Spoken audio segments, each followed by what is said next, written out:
Nyamirambo izina rigari mu Rwanda. Ntihajya ushobora kujya mu gihugu ugasanga batazi Nyamirambo. Kuhamenya si uko umuntu yarahageze, ahubwo abenshi barahumva. Impamvu nuko Nyamirambo ari agace kamenyekanye cyane, kavugwaho byinshi kandi hakagendwa na benshi barimo n'abikundira ubuzima bwaho, aha bita umurwa wa Kigali. Bavuga ko ariho umujyi watangiriye. Bavuga ko i Nyamirambo hihariye umuhigo wo guhimba zimwe mu mvugo nshya zigenda zikwira mu rurimi abantu bakoresha mu buzima bwa buri munsi. Byagera ku myambarireho ngo uburyo bushya bwo kwambara cyangwa style nshya zihera i Nyamirambo, ahandi hagakurikira. Hejuru y'ibi byose n'ibindi tutarondora, Nyamirambo ngo ni umujyi utaryama, ubuzima burakomeza na nijoro mu gihe abandi baba baryamye. Ubuzima bwaho bwo ngo bworohera n'abaciye bugufi kandi ntibubabuze kuba abanyamujyi. Ibi kandi ngo si iby'ubu gusa. Icyo nkundira i Nyamirambo nuko waba wakerewe guhaha ntago waburara. Ushobora kuza ukigurira nk'aka kaburusheti urakabona nkagejemo hagati, usanze ndi kukarya nkaguza inote y'ijana. Gusa ni inyama nziza, ziba zifite ubuziranenge, baba bazipimye bakaza hano bakazotsa. Waba ufite ijana ukaza ukigurira akanyama, ni kamushikake kameze neza, bikakurinda kuba wajya hehe muri za busheri mu masaha akuze nk'aya ngaya.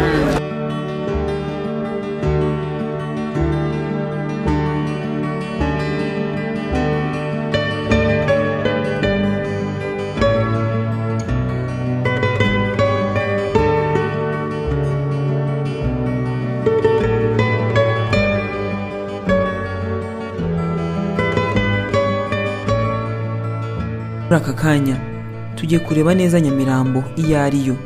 Turabona ko aho abantu benshi bita Nyamirambo atariho. Turareba Nyamirambo nyayo, hanyuma tunarebe na Nyamirambo yo mu cyerekezo ku gishushanyo mbonera cy'umujyi wa Kigali. Tubahaye ikaze i Nyamirambo.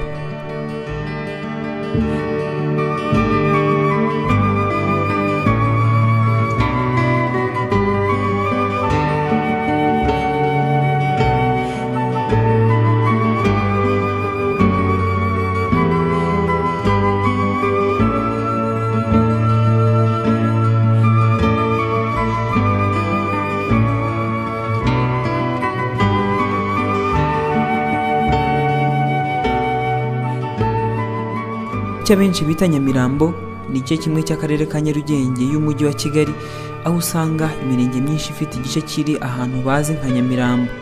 Umurenge wa Nyarugenge ufite igice bitirira Nyamirambo, kimwe n'umurenge wa Gitega, Rwezamenyo, Nyakabanda ndetse na Nyamirambo ubwayo. Ibi bikunze guterwa nuko aha bita umujyi hagiye hazamuka ndetse n'ingufu iri zina Nyamirambo ryagiye rigira. Umuntu akumva ko kwitwa uw'inyamirambo ari ishema kandi wenda atuye mu Nyakabanda cyangwa ku Gitega.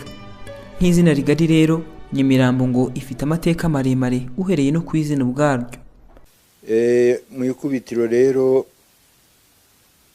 uko nasanze iyi Nyamirambo iri, ariko mbere y'uko iza kuba Nyamirambo ntabwo ababyeyi bacu babaga ni Nyamirambo.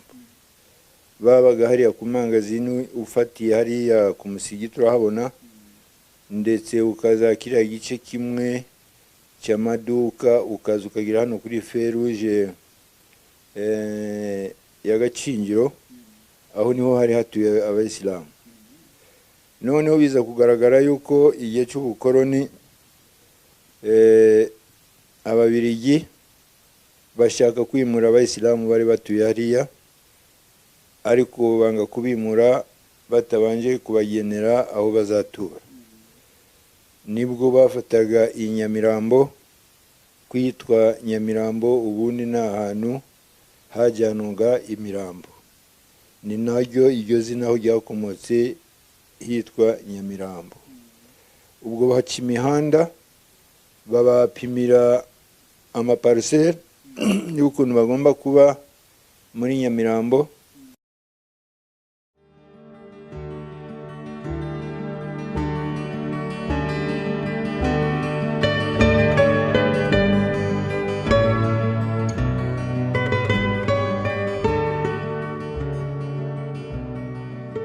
Kuva rero kuri Nyamirambo uyu atubwira kugeza kuri Nyamirambo yari igezweho ngo byagiye biterwa n'uko yatujwemo abantu mu gihe cy'abakoloni, habanje gutunganywa kandi ngo abahatujwe bakaba abantu b'ingeri zitandukanye.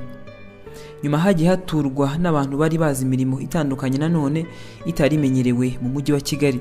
Nyamirambo igenda ibi y'abantu basirimutse mu mujyi wa Kigali kandi ngo bagire udushya. Hakaza undi muhanda ukurikiyeho, icyo gihe bayitaga n'amazina, uwo hepfo bayitaga barabara A, uyu wa kabiri bakawita barabara B, uyu wa gatatu bakawita ngo niregeza, kuko harimo injujuke z'icyo gihe zigira n'isuku, zigira n'ubutwari mu byerekeye gushakisha imirimo. Hanyuma uyu muhanda wa kane bawitaga Rutavizuba, wari ugizwe n'abantu kenshi bakomotse muri Tanzania bitaga Abanyambo. Imirimo yabo gakondo yari ukubaga, gucuruza inyama z'inka ndetse n'iz'intama n'iz'ihene. Ugasanga rero ariyo mpamvu babitaga mu Rutavizuba, hakundaga kuba hijimye kubera ibiti byabaga bihari.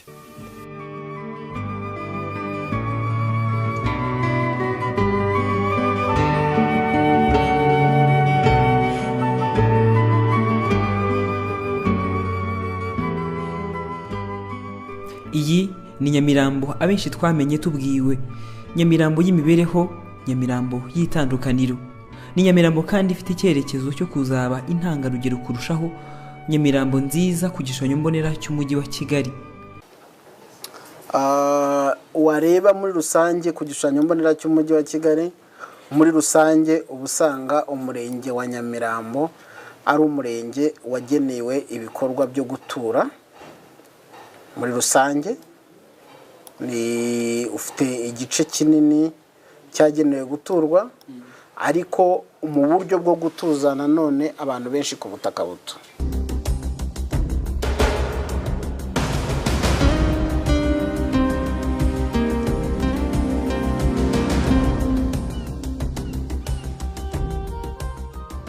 Ni Nyamirambo yo mu cyerekezo muri make. Twayisobanurirwaga na Merari Mpabwa n'amaguru, umukozi w'umujyi wa Kigali ushinzwe ishyirwa mu bikorwa ry'igishushanyo mbonera ndetse n'ishoramari. Mbere y'uko twinjira birambuye mu bizaba bigize igishushanyo mbonera muri buri kagari k'umurenge wa Nyamirambo, umuyobozi w'umujyi wa Kigali Madame Mukaruriza Monica aratwibutsa icyo igishushanyo mbonera ari cyo n'impamvu zo kugira igishushanyo mbonera cy'umujyi wa Kigali. Igishushanyo mbonera ubundi ni inyandiko ikubiyemo igenamigambi igihe giciriritse ndetse n'igihe kirambye cyerekana iterambere ry'umujyi uko rikwiye kuzaba rihagaze muri ibyo byiciro bitandukanye. Igishushanyo mbonera rero cyerekana imikoreshereze y'ubutaka. Dufite ubutaka bugize umujyi wa Kigali, noneho icyo gishushanyo mbonera cyerekana uko ikoreshwa ry'ubutaka rigomba kugenda. Hakaba hari aho gutura, hakaba aho gukorera imirimo y'ubucuruzi, hakaba aho inganda, hakaba ndetse n'aho imyidagaduro, aho abantu bashobora kwidagadurira. Iki gishushanyo mbonera rero ntabwo kireba abafite uburyo gusa, ni igishushanyo mbonera kireba abanyarwanda bose mu byiciro bitandukanye bari mu by'ubukungu.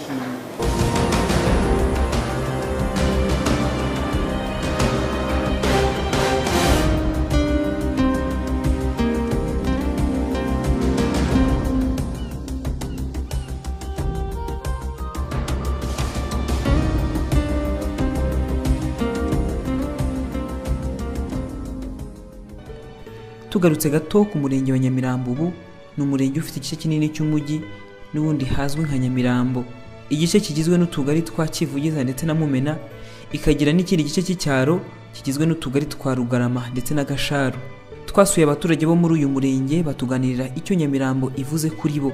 Ibintu ahanini bakubwira bifashishije ishusho ya Nyamirambo bamenye mu minsi yashize, bakayigereranya na Nyamirambo ngo babayemo ubu ngubu. Aba baturage ariko babimburiwe n'umuyobozi w'uyu murenge Bimenyimana Audace atubwira muri make umurenge wa Nyamirambo. Umurenge wa Nyamirambo rero akaba ari umurenge ugaragara neza bitewe n'aho uherereye, uri hafi y'umujyi ariko nanone ukaba mu nkengero y'umujyi, ukaba ugaragaza ibice bibiri, akaba igice cy'umujyi cyane, hakaba n'ikindi gice cy'icyaro gifite amashyamba, gifite ubuhinzi, gifite ibiti byiza, ibyo bigatuma ari umurenge ufite amahirwe menshi cyane, haba mu bigendanye n'ubukungu, imibereho myiza, ukaba utuwe n'abaturage b'ingeri zose. Ati ni umurenge w'amahirwe, n'amahirwe ku buryo butandukanye kandi turi busobanurirwe birambuye, amahirwe n'abatuye Nyamirambo babona kandi bishimira. Urumva kuba narahakunze iyo mihanda itarashyika, hakiri imihanda y'itaka myinshi, none dufite kaburimbo n'ibyo bikorwa bindi ntabwo naho nakunze kurushaho. Aha ukuntu ubundi hameze ni ahantu hateye neza ubundi mu by'ukuri, nk'aka gace kacu aha mu Rugarama muri Kiberinka, ubona ari ahantu hateye neza mu by'ukuri, ubona ari ahantu ubundi umuntu yakunze, kuko niyo uhicaye ukareba hejuru za Rebero ubona ari ahantu hateye neza, ubona hari udusozi twiza. Niyo uzamutse ahantu bita muri Meraneza ni ahantu ubona hari hasurwa, ariko mu by'ukuri ukuntu hateye hameze neza ku buryo wahishimira bitewe n'uko noneho hanatuwe. Ni Sakindi Jean Baptiste atuye mu kagari ka Rugarama muri uyu murenge wa Nyamirambo y'akarere ka Nyarugenge. Rugarama ni kamwe mu tugari twa Nyamirambo umuntu yafata nk'icyaro. Kuri Jean Baptiste n'abandi twaganiriye ariko ngo ntibahafata nk'icyaro, cyane cyane iyo bibutse mu gihe gito gishize. Hanyuma n'umuganda tukawifashisha imihanda Nyamirambo itangira kurwanya akajagari, cyane cyane gushyiraho ibikorwa remezo ku mbaraga z'abaturage n'ubuyobozi bw'ibanze. Imihanda iba tracé, amazi araza, amashanyarazi araza, babona ko Nyamirambo ikwiye gutera imbere, niko isigaye iriyamviye kuko abaturage bayo bayihaye valeur. Ngera hano Nyamirambo wenda ndahera nko ku bikorwa remezo, hari hababaje, iri terambere tubona nta ryari rihari, kuvuga ngo hari wenda ndahera nko ku mazi, twajyaga tujya kuvoma ahantu bita Rwabidoma, bahitaga Rwabidoma, ubu bahita Rwa Rutabura, ariko hose ni amazina yaho. Aho Rwabidoma rero uwashoboraga kuhavoma yabyukaga nibura saa 9, akafata ijerekani akajya kuvoma kugira ngo adahura n'inkomati. Uko iyo wagendaga nyuma yaho wenda ukabyuka nka saa 12, uragenda ugasanga abantu babaye benshi, ukavayo nka saa 6 cyangwa saa 8 uri umunyantege nke. Ubundi habaga hari abahungu b'abasore nyine bari bariyemeje gukomata, ubwo wabonaga amazi yaho yabaga ari umunyembaraga. Ariko nk'abana ukunguka umubyeyi atuma umwana amazi, iyo watumaga y'umwana amazi abaga azi yuko uri bujye kumushaka kubera inkomati, wagira n'amahirwe akaza atakubiswe, kuko kugira ngo ubone amazi rimwe na rimwe abantu barakubitwaga. Ariko uko iterambere rigenda riza, leta igenda yibuka abaturage bo muri aka gace, amazi araza, ubu ngubu hafi ya buri rugo amazi arahari.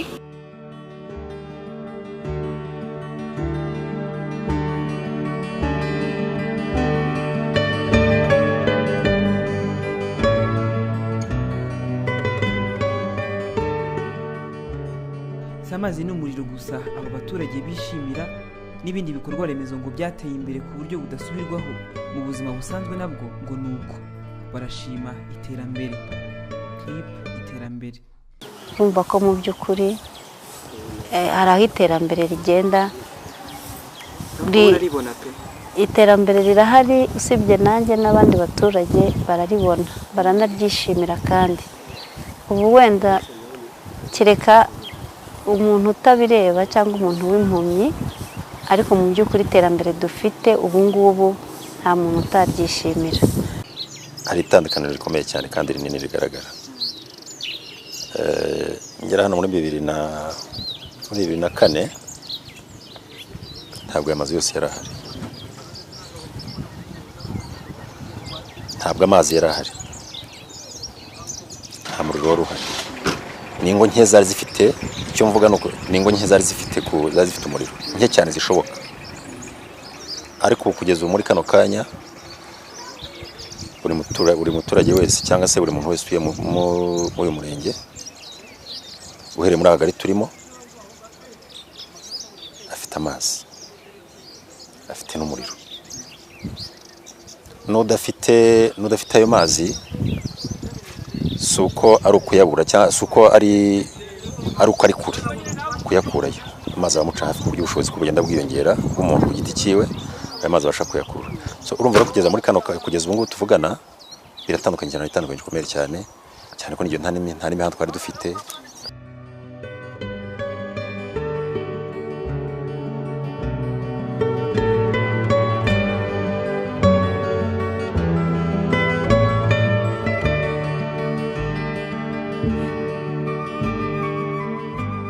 Ibi byishimo by'aba baturage byo kuba hari aho bavuye bibaha icyizere cy'uko ngo naho bagana mu iterambere ari heza, barakomeye. Ariko se ubundi aha bagana ni he?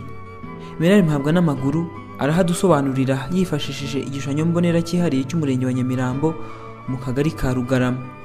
Muri Rugarama, akagari ka Rugarama ni akagari kagenewe guturwamo mu buryo bw'amapartoma muri rusange, kuko harimo L3 hakabamo L2 ndetse hari n'igice kimwe kirimo L1. Mu gice kirimo L3 harimo umudugudu wa Rugarama, Rubona na Kiberinka. Mu mudugudu wa Rugarama akaba ariho hagenwe y'amacumbi aciriritse ndetse umushinga ugeze kure mu kuwutunganya. Hanyuma hari L2 ahagenwe kubakwa amazu aciriritse ariko atarengeje amagorofa 3 mu mudugudu wa Gatare, Runyinya ndetse na Rusisiro. Hanyuma hari n'igice cy'umudugudu wa Rubona, icyo gice cy'umudugudu wa Rubona kiri aho navuga sinzi mu bice abazi mu bice byo mu mudugudu wa Rugarama, ahantu hari station ya REG. Haruguru yaho we ugana mu bice byo ku ishyamba hejuru hari umudugudu witwa Rubona, haho hagenwe kubakwa inzu z'umuryango. Hanyuma hejuru hagana ku ishyamba muri uyu mudugudu kandi wa Rubona nanone, ndetse bigakora gatoya no mu mudugudu wa Kiberinka, ndetse bikongera bigakora mu murenge wa Kigali. Hari igice cyagenwe gutunganywa mu buryo bwo kuzafasha abanyamujyi kugira aho baruhukira no kwidagadurira mu gice bita Meraneza. Iki gice rero umujyi wa Kigali nacyo ukaba ugeze kure mu gutunganya inyigo, ku buryo vuba aha umushinga uraba watangiye gushyirwa mu bikorwa, ku buryo abanyamujyi tugira ahantu ho kwidagadurira. Mwabyumvise, mu Rugarama hazatuzwa abantu kandi hibandwe ku kubatuza ku buryo batura ari benshi ku butaka buto. Niba mwumvise neza kandi Merari yavuze ko abantu bose bazatuzwa neza, yewe ngo na babandi baciye bugufi.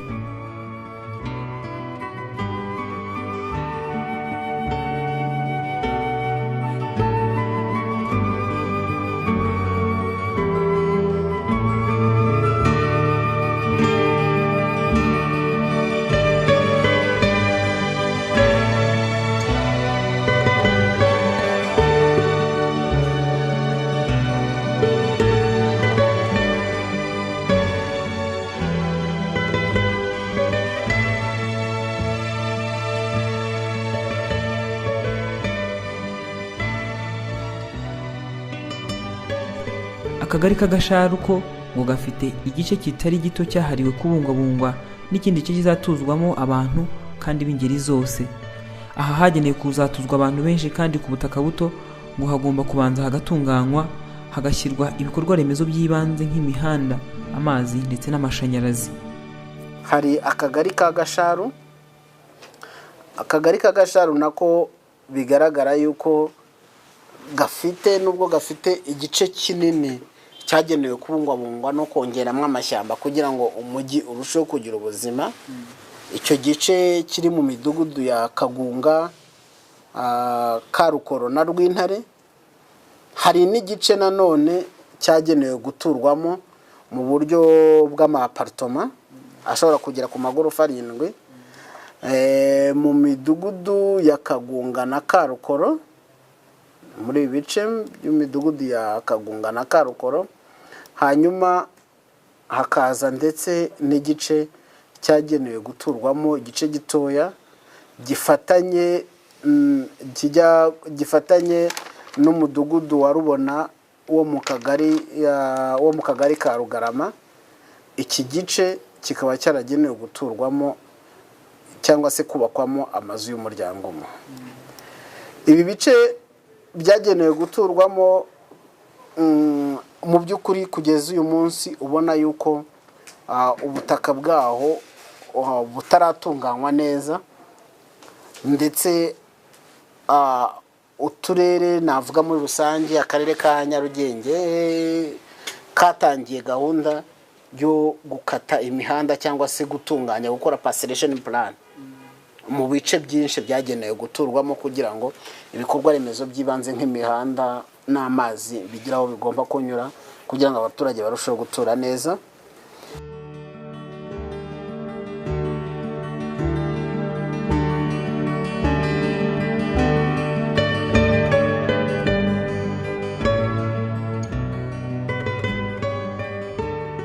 Akagari ka Kivugiza kagize igice cy'umujyi cya Nyamirambo ko kateganyirijwe ibikorwa by'ubucuruzi ndetse ngo naho gutura mu buryo butandukanye. Akagari ka Kivugiza ni akagari kari bugufi cyane. Hano ni akagari gahana imbibi n'akagari ka Nyakabanda ko mu murenge wa Nyakabanda ndetse na Rwezamenyo ya kabiri yo mu murenge wa Rwezamenyo. Ni akagari kagaragara hanini mu bice byagenewe guturwamo, uretse igice kiri imbere ya stade ya Kigali. Muri ibi bice birimo ku basaveri, ku bayisilamu, ku no musigiti, biriya bice biri mu gice cyagenewe ubucuruzi bwo mu rwego rwa C3, aho hemera yuko hariya nk'ahantu hareba imbere ya stade ndetse nk'ahantu hari mu gice kirimo abaturage benshi, kirimo cyegereye ibikorwa byinshi by'imyidagaduro. Usanga iki gice cya C3 ari igice cyagenewe ubucuruzi, amazu y'ubucuruzi ashobora kugera ku magorofa 11. Hanyuma ayo magorofa cyangwa se ayo mazu akaba ari amazu ashobora gukoreshwa mu bikorwa by'ubucuruzi, bwemera yuko ushobora gukora ubucuruzi hasi, hejuru ukaba wahatura, kimwe nuko ushobora kuhubaka amahoteli mu rwego rwo gufasha ibikorwa by'imyidagaduro biri muri kiriya gice. Akagari ka Kivugiza rero iyo urebye karimo n'igice cyagenewe guturwamo mu buryo bwa L3. Icyo gice cyagenewe guturwamo mu buryo bwa L3 kigaragara ahanini cyane mu tugari twa Mpano, na Rugerero, ariko Rugerero munsi y'umuhanda wa KN 305 Street.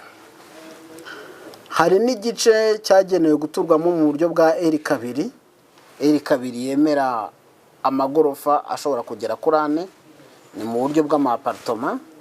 Bigaragara ko icyo gice kiri mu mudugudu wa Mizero ndetse no mu mudugudu wa Shema.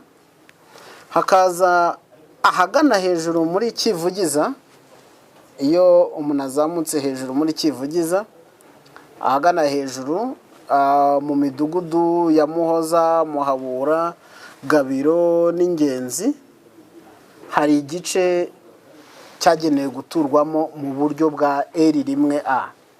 Ni igice kiba cyaragenewe kubakwamo amazu yakira umuryango umwe, aho abubaka muri icyo gice ikibanza kiba kitagomba kurenza ubuso bwa 300 nk'uko biteganywa, bwa metero kare 300 nk'uko biteganywa n'urwunge rw'amategeko agenga imitunganyirize y'umujyi mu Rwanda.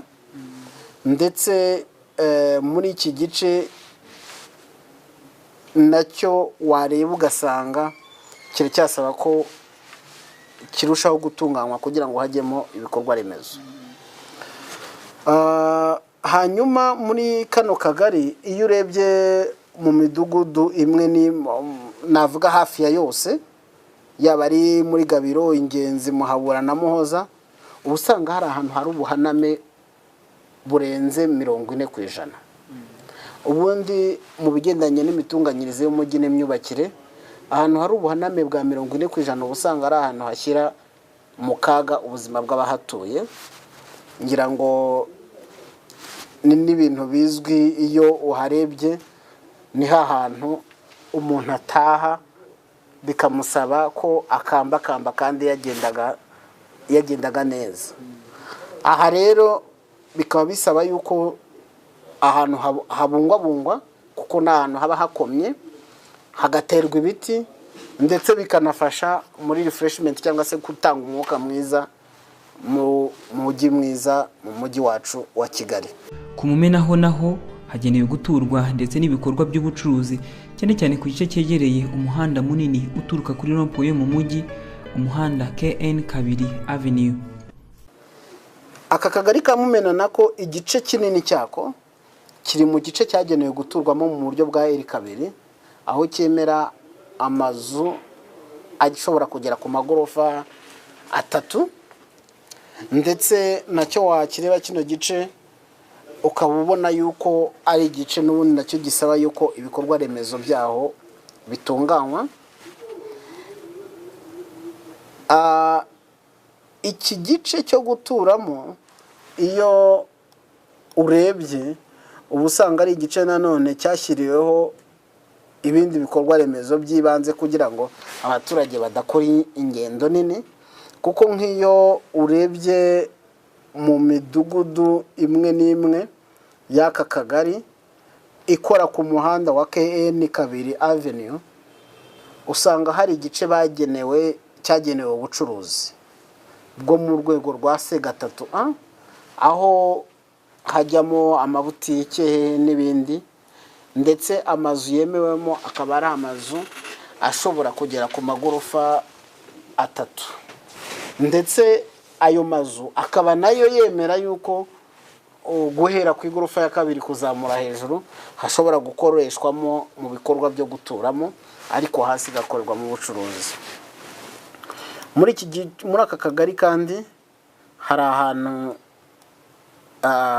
wenda kugera hasi ku gishanga, mu mudugudu wa Kiberinka hareba hakurya aho bita mu Cyumbati, hari ahantu hagenewe nk'igice kizafatwa na leta mu rwego rwo kugira ngo habe ari ahantu ho gutunganyiriza imyanda.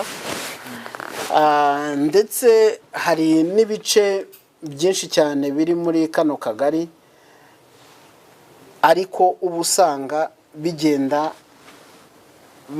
navuga ngo bivariya bitewe n'ubuhaname, kuko hari ahantu hagiye hari ubuhaname usanga hari ubuhaname burenga 40%. Ibyo bikaba bisaba yuko aho hantu naho hagomba kubungwabungwa, hagaterwa amashyamba.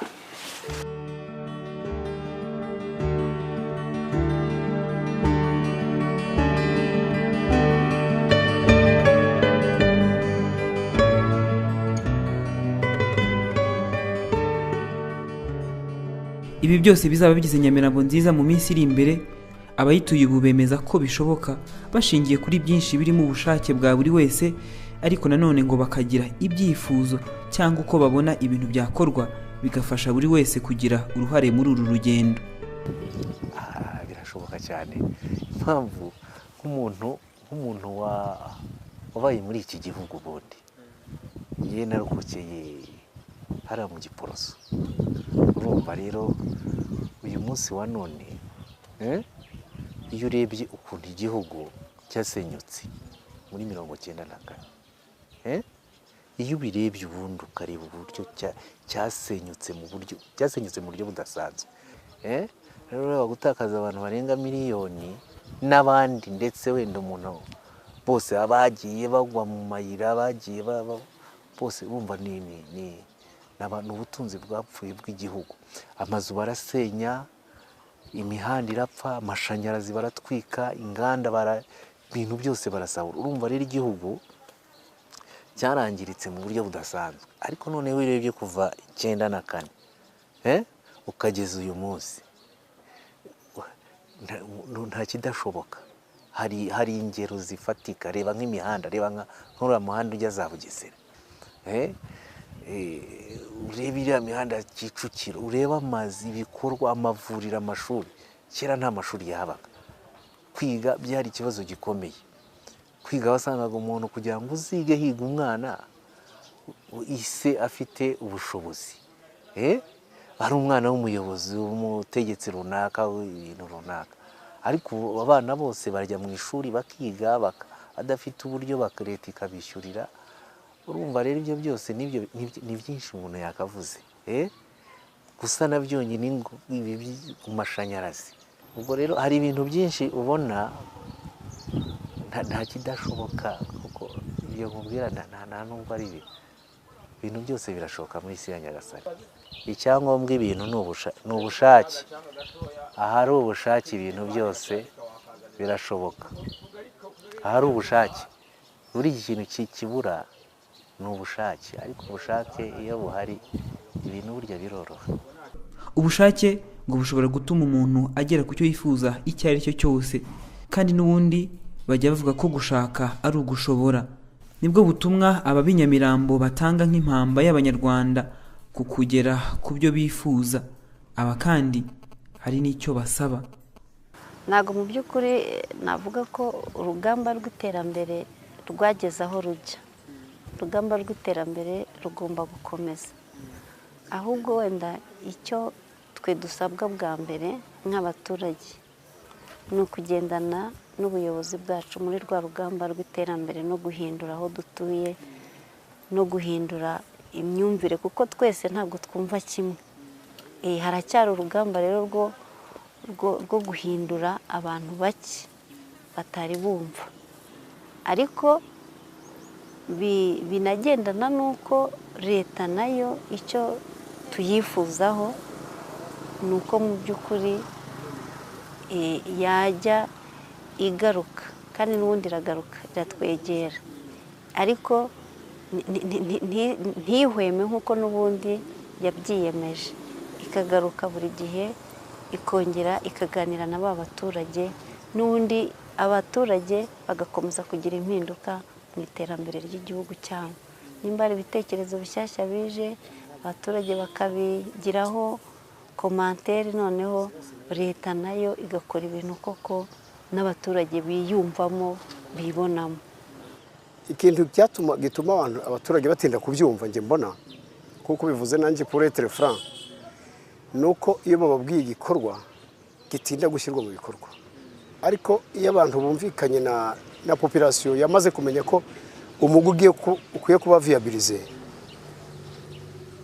akagenerwa ibyo agenerwa, akajya ahaciriritse ashoboka, ahakwiranye n'ubushobozi afite, nta mugamizi nawe bibonamo, abaturage barabyumva, nta kibazo. Gusa igihe n'uburyo nicyo kiba ikibazo. Ibi bivugwa n'aba baturage nk'ibitekerezo ngo ni mu rwego rwo kugira ngo habeho ubufatanye bw'abaturage n'abayobozi, maze buri wese ku rwego rwe ashyireho ake. Babyita ubufatanye. Ni ubufatanye kandi twabwiwe na Fred Mugisha, umuyobozi w'imiturire n'imitunganyirize y'umujyi mu mujyi wa Kigali. mu by'ukuri dufatanyije tukigize icyacu ibintu byose tubigize ibyacu numva vision y'igihugu iri muri 2040 twagera 2025 ahubwo kandi iyo dufatanyije byose birakunda.